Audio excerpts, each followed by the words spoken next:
South Carolina's defense will be looking to replicate the success they had against Kentucky this coming weekend against their arch rivals in the Clemson Tigers. And I think personally that they can do it. You are Locked On Gamecocks, your daily podcast on the South Carolina Gamecocks, part of the Locked On Podcast Network, your team every day. Hello, Gamecock Nation, and welcome back to the Locked On Gamecocks podcast. I'm Antwane, the host of this podcast and a staff writer for Gamecocks Digest over on SI.com. Thank y'all so much for making the Locked On Gamecocks podcast your first listen or watch for your team here today. We are free and available both on YouTube and wherever you get your audio podcasts daily. Before we get into this jam-packed Wednesday edition of the Locked On Gamecocks podcast, I want to let y'all know that today's episode is brought to you by PrizePicks. Go to prizepicks.com/LockedOnCollege and use code LockedOnCollege for a first deposit match up to $100. Daily fantasy sports made easy. On today's show, we're going to touch on the particular matchups between South Carolina's offense going up against the Clemson Tigers defense and vice versa. And at the end of the show, we'll revisit Juice Wells' post that he put out on Monday evening regarding his return and a potential concern that some fans have when reading that post. We're going to touch on all of that on today's edition of Locked On Gamecocks. So let's start with the matchup between South Carolina's defense and the Clemson Tigers offense. Because when I look at this game, I think that defensive coordinator Clayton White, he needs to utilize the same strategy against this Clemson offense that he used against Kentucky this past weekend. The strategy being this: if you slow down the run game, you slow down the offense as a whole. Now, obviously, this is something that is sort of common knowledge amongst those that really pay attention to college football and those that especially are involved in it as a coach. You never want to let the run game beat you over and over and over again. But in the case of the Clemson Tigers offense, much like Kentucky's offense that the Gamecocks faced this past week, if you let their run game just go off throughout this entire matchup, it will set up everything else for your opponent. Now, against the Kentucky Wildcats, South Carolina did a pretty good job overall of containing that running back group. They gave up 122 rushing yards on 27 recorded carries, and that led to an average of 4.51 yards per carry for Kentucky, which sounds pretty good. But the thing is, Kentucky had an explosive run of 31 yards that was produced by Ray Davis. And if you take out that one run, the Wildcats' average yards per carry number drops down to 3.5, which tells you that overall, South Carolina, outside of, again, a couple of explosive plays, they did what they needed to do against the Kentucky Wildcats in Week 12, which was they forced quarterback Devin Leary to have to make more plays than he had proven he could make to this point in the season. We discussed the road struggles that this Kentucky offense had, the inefficiencies that were showing up, and the fact that Devin Leary, despite all the hype coming into this season, had just not performed all that well in 2023. And so that's why I felt like South Carolina could win last week against Kentucky, and it wound up playing out that way. And I think that the Gamecocks defense has the same opportunity this week against this Clemson offense, because the Tigers, they rely pretty heavily on their running back tandem of Will Shipley and Paul Maffa. And they also have a very methodical and conservative short yardage passing game to go along with that. The Tigers are not going to be built on explosive plays, much like the Gamecocks offense is. This is a unit that wants to drive down the field and really grind out long drives of 8, 9, or 10 or more plays. And Will Shipley and Paul Maffa, the thing that is dangerous about those two running backs is they are really tough to bring down. They both average 5.1 and 5.4 yards per carry, respectively. They don't always go down on first contact. You got to bring your lunch pail, so to speak, when you are trying to tackle these guys one-on-one in open space. And you've definitely got to try to attack their lower half. Otherwise, you stand a good chance of getting stood up and basically just kind of brushed to the side by both of these players. Now, the key difference between the Tigers' rushing attack and Kentucky's rushing attack is Kentucky's offensive line, while I wouldn't say they are great, I would say that the Wildcats' offensive line is a solid unit. It is a good unit. But Clemson's offensive line, I think, is a little bit worse than what Kentucky showed against South Carolina back in Week 12. This unit gives up an average of 6.36 tackles for loss per game, which ranks 96th in the FBS, one of the worst marks in the country. And to get an idea of what this unit looks like on the field, I went back and watched their game against NC State specifically because, for one, that game was on the road, and two, NC State, their base defense is a 3-3-5 defense, which is what I would expect South Carolina to run once again this coming Saturday night. And when I watched that game, the Wolfpack did a really good job of stuffing the run game on early downs and forcing the Tigers into a bunch of 3rd and 8 plus obvious passing down situations, essentially putting the game in Cade Klubnik's hands. And if South Carolina can do the same thing on Saturday night in Williams-Brice, I think their chances of winning increase exponentially. Because when you watch this offense from the Tigers, for whatever reason, whether it's they don't trust Cade Klubnik or they don't trust their receivers, or maybe they lack trust in both of those units, they run a lot of route concepts that do not go beyond 10 yards down the field. They will use a lot of slants, a lot of drag routes, some archer routes, some spacing concepts, swing passes, screen passes, you name it. Pretty much anything before the first down marker, that is where you'll typically see a lot of their receivers when they are running their routes. And because of that, Cade Klubnik has gotten into a trend of he does not put a lot of air underneath his passes. He pretty much puts it on a rope or puts it on a line straight to his target. And because of that, I think South Carolina's defensive front, they could be active with their hands in this game in terms of trying to bat down passes at the line of scrimmage. Maybe they could tip a couple passes, keep it in the air, and give themselves an opportunity to get a couple of interceptions. They've been very good with that over the past few weeks, South Carolina's defensive front. And so it would not surprise me at all if that is a point of emphasis for them again this coming Saturday. And the last thing I want to touch on before we move on here, Cade Klubnik, I'm by no means trying to say that he's a bad quarterback. I think that he does have some positive traits to his game, but when you look at his home and road splits on his stat sheet for the 2023 season, it is clear and evident that Cade Klubnik is a very different quarterback in a negative way when he is playing away from Memorial Stadium and on the road. And the thing is, he's not really played in front of that many hostile environments this year. He played in front of a Duke crowd, a Syracuse crowd, Miami crowd, and NC State crowd all on the road. And only one of those games saw an attendance of more than 49,000 fans. That game was against NC State. South Carolina's Williams-Brice Stadium holds up to 77,000 people. This will be by far the most intimidating environment that Cade Klubnik has played in to this point in his young college career.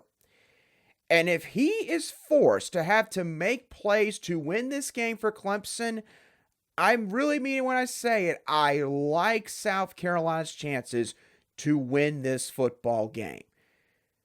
Obviously, stopping Will Shipley and Paul Maffa, or at least slowing them down enough, that is definitely a task in and of itself. But if you can accomplish that goal like you did again last week against Kentucky's Ray Davis and Ramon Jefferson, then I think the Gamecocks, at least offensively, they will give themselves a good shot to win this football game. So what exactly does South Carolina's offense have to do against this Clemson Tigers defense, which, as they do every single year, possesses a lot of NFL talent at different levels? We're going to touch on all of that in just a couple moments right here on Locked On Gamecocks. Today's show is brought to you by Prize Picks. Now, I really like using Prize Picks because Prize Picks makes it really simple and easy to make your selections for upcoming games, whether it is football, basketball, college, or professional. All you got to do is pick anywhere from 2 to 6 athletes from different sports or different matchups and pick whether or not they're going to go more than or less than their projected stat line that is provided by Prize Picks. The NFL's got a couple games going on Thursday with Thanksgiving taking place, and one of those games is the San Francisco 49ers taking on the Seattle Seahawks all the way up in the corridor of the Northwest. And I think that Seattle quarterback Geno Smith is going to struggle in this game and throw for less than 239.5 passing yards because the 49ers defense is top 5 in the league. Seattle does not have very much of a run game to complement their passing game, and it's also a very short week, so the signals and play calls are going to be a lot more simple, which means San Francisco will be able to feast on that Seattle offense a lot more than maybe they would on a regular week. If you agree with me, or maybe you're interested in checking out some other games and athletes, be sure to go to prizepicks.com/lockedoncollege and use code LOCKEDONCollege for a first deposit match up to $100. Again, that's prizepicks.com/lockedoncollege and promo code LOCKEDONCollege for a first deposit match up to $100. Prize Picks, daily fantasy sports made easy. Welcome back to this Wednesday edition of the Locked On Gamecocks podcast, where we cover your team every single day. And as always, I really appreciate each and every one of you everydayers who make the Locked On Gamecocks podcast either your first listen, wherever you get your audio podcast daily, or your first watch on YouTube. Now, when looking at South Carolina's offense and how those guys match up against this Clemson Tigers defense, the main takeaway that I have is that Spencer Rattler and this unit are going to have to make the most of their opportunities that they get against the Tigers on Saturday night. Clemson, look, whether you hate them or maybe you're a Tiger fan that's watching this show just because it is rivalry week, either way, I gotta admit, the Tigers, they've got some really solid dudes at each level of this unit. I think plenty of Gamecock fans would agree with that notion. They've got plenty of NFL guys like Xavier Thomas and TJ Parker on the defensive line. Their linebackers, Barrett Carter and Jeremiah Trotter Jr., both of those guys are probably day 1 and day 2 draft picks. And then Nate Wiggins at the cornerback position. Gives Clemson fans a lot of confidence that maybe they can lock down Xavier Legette. We'll see, of course, if that is the case once Saturday night arrives. But the point here is that Clemson has got a really good defensive unit, and that is really no different from what we have been saying over the past 5, 6, 7 years and what we have seen from that football team. They run a multi-front defense, so they will show you sometimes a 4-2-5 look. Sometimes it will look like they basically got 5 people along the line of scrimmage. They will give you a bevy of different fronts and looks. They will shift guys around, especially if you maybe have an audible where you end up changing your entire formation and set, or maybe you motion guys out to different areas of the field. And they do a lot of that to try and throw you off on the offensive line or at the quarterback position. They try to give you a bunch of different visual cues to have to keep in mind. And that is to make you overthink. It's to make you make a mistake and shoot yourself in the foot so that they can go and make a play in the backfield. So with all that bearing in mind, how will South Carolina need to attack this Tigers defense? Well, the first thing that I'll go ahead and get out of the way is this. I will say I think it is going to be a struggle for the Gamecocks when it comes to trying to produce a run game. Now, does that mean that Dow Loggins is not going to try to run the football on Saturday night? No, it does not. Dow Loggins is going to still see if he can get something out of that backfield with Mario Anderson Jr., Dontavius Braswell. De'Aaron Jordan might be back this week, but who knows if he's 100% or not. And it would not surprise me at all if maybe Lenore Sellers gets some more snaps. Maybe they see a different package this week, because I have to admit, I understand, putting things on film and what that can do in terms of defenses preparing for him, but I think South Carolina was a bit too predictable, in all honesty, with Lenore Sellers this past week. I think they need to switch things up a little bit with that package, or give him just a completely new package if you're going to use him against the Clemson Tigers defense. Point being, I think it's going to be an all-hands-on-deck approach when it comes to the run game, but either way, I don't think they're going to get much out of it, because Clemson's very athletic, especially up front.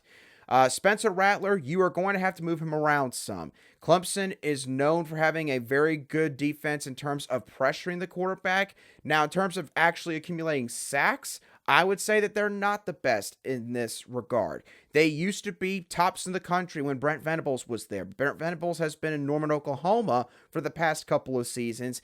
And with Wes Goodwin, they're a defense that now is more predicated around just trying to flush the quarterback out into uncomfortable situations, rather than just basically sending 7-8 guys into the box and trying to get an immediate sack within like a second or two of the ball being snapped.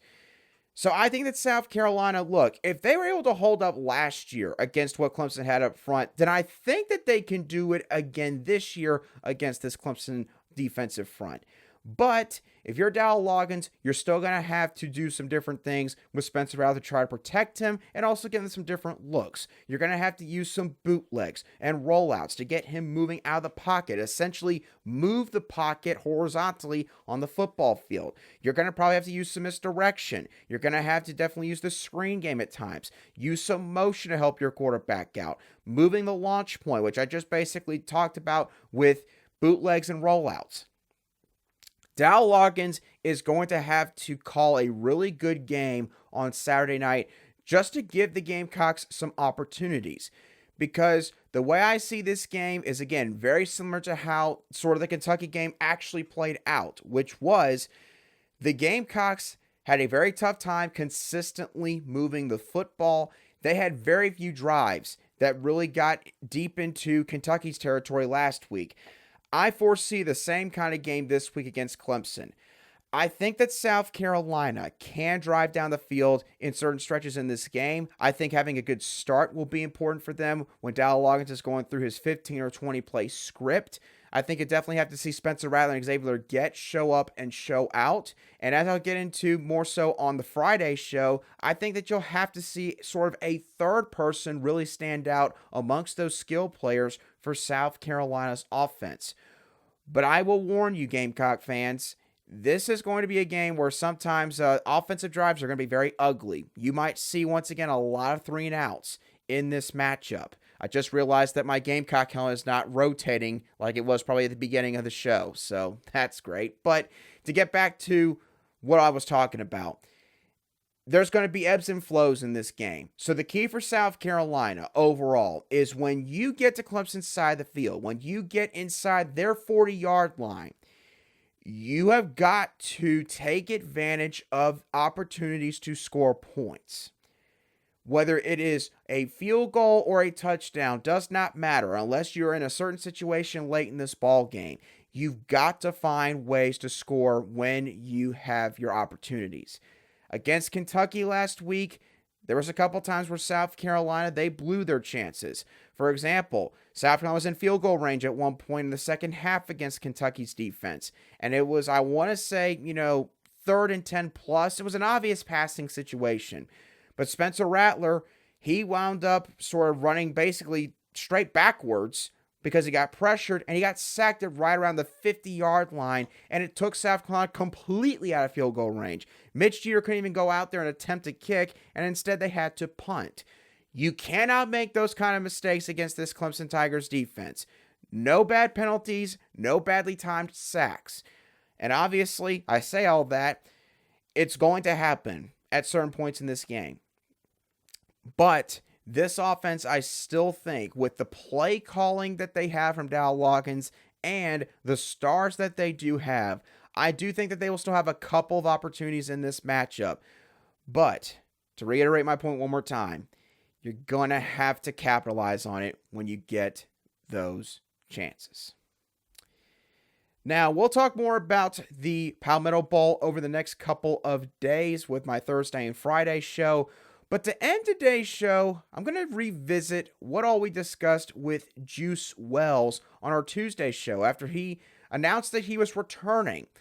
Was there a part of the post that maybe I overlooked that I know that some of you definitely pointed out when I posted the show on Tuesday? We're going to dive into that whole conversation once again in just a few moments right here on Locked On Gamecocks.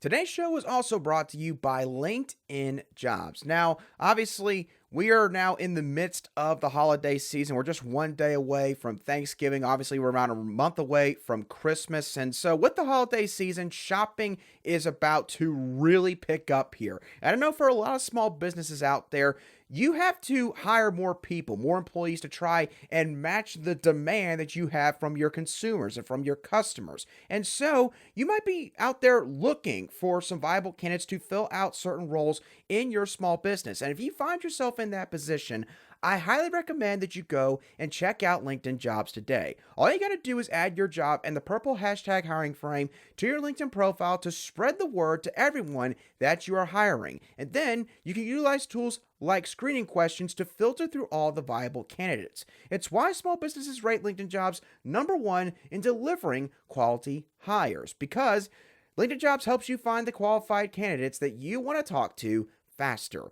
Post your job for free at linkedin.com/lockedoncollege. Again, that's linkedin.com/lockedoncollege to post your job for free today. Terms and conditions do apply. Welcome back to today's edition of the Locked On Gamecocks podcast, where we cover your South Carolina Gamecocks every single day in just 30 minutes. Okay. I wanted to go back and revisit what all we discussed with Antwane Juice Wells and his announcement on Monday evening. If y'all missed the Tuesday show, and maybe just as a Gamecock fan, you've been living under a rock for the past 48 hours, let me just give you a quick recap. Juice Wells announced on Monday night on X or Twitter, whatever you want to call it, that he was returning for 2024. Now, I did a whole show on Tuesday talking about, what a big deal this is for South Carolina, what this says about a bunch of people in the program right now, what this means for the wide receiver room, and, how this could affect Shane Beamer's transfer portal strategy at the wide receiver position heading into this incoming transfer portal cycle. But with that show, I looked back and noticed that there were a lot of comments from people regarding the actual message and saying that, did that mean that Juice Wells was actually coming back to play at South Carolina? And at first, I will admit, I didn't think very much of it. But as I kept seeing people leave that same kind of comment, I went back and decided to sort of revisit his actual statement. And here was the statement that he gave on Monday evening. Quote, "Clearing the air, I'm not playing," in reference to the Clemson game, "and not holding out for the NFL draft. I'll be back next year." Now, the thing that those same people that I just referenced a couple moments ago were pointing out was the fact that Antwane Juice Wells did not specifically state in that post or tweet that he was coming back to South Carolina. And so the concern that is creating amongst some fans is that this could mean that Antwane Juice Wells is leaving the door open to go into the transfer portal. And you're now having PTSD flashbacks from what happened last offseason where, player after player after player, like major contributors for this team, just suddenly in the span of a week or two decided that they were not going to play for South Carolina anymore and they wanted to go elsewhere. And it went on for about 4 or 5 weeks. And so I can understand sort of, with that bearing in mind, why you would maybe have a bit of worry. And so that's the first thing I want to state. I'm not going to blow this off completely. I can understand where some of these people are coming from, where you are coming from if you are one of those people listening or watching to today's show. And so I decided real quickly, we can run through some of the possible explanations behind, this tweet, just to go ahead and get it over with, because quite frankly, I don't want to speculate much beyond today's show about what Juice Wells may or may not do. So here's the first explanation. Juice Wells is returning to South Carolina And there isn't much to read beyond this tweet. You can use Occam's razor theory, which basically means that what it looks like is indeed what it is. And what the tweet looks like is Juice Wells is coming back to South Carolina. Yes, he was a bit vague about it, but, there might not have been any actual thought process behind the way that he actually crafted or constructed that post. And to be fair, there were several media people on Monday evening and on Tuesday morning and afternoon that talked about this post in the same vein, as if Juice Wells is coming back to South Carolina. And those people are as follows. Former 107.5 The Game afternoon host Heath Klein. The Fans, Mark Ryan from the Upstate. Yes, I know a lot of y'all don't like him, but still, he did talk about this. Sports anchors Chaz Frazier and Mike Gillespie from ABC Columbia News. And Chase Justice of WYFF News 4 in Greenville, which I believe is their NBC affiliate. So the point here is, those people talked about Juice Wells' post like that means he is coming back to South Carolina. And I would take their word for it, the majority of them, that they have people on the inside that are telling them that that is what is happening here. So that is the first possible explanation, is that it is what it actually is. Juice Wells is coming back to South Carolina. But again, there are other ways that you can interpret this. Here's the second sort of possible explanation. Maybe this is a leveraging type of post. Maybe Juice Wells is leveraging the possibility of him going into the portal for possibly more NIL money. Again, this is why I don't want to speculate about this beyond today, because I'm not trying to make it out like Juice is trying to make a play here for more money. I'm not trying to. But if you really want to dissect this post to the infinite degree, then you could possibly make an argument that this is something that is indeed happening. We've obviously seen other players in college football that have done this. They've done this by actually going into the transfer portal. So, maybe that is what is happening here. But again, we don't know for certain. And then the last possible explanation is, Juice Wells is coming back to college football, but he's not coming back to South Carolina. He did actually have a reason for posting the tweet or posting whatever he said on X the way he did.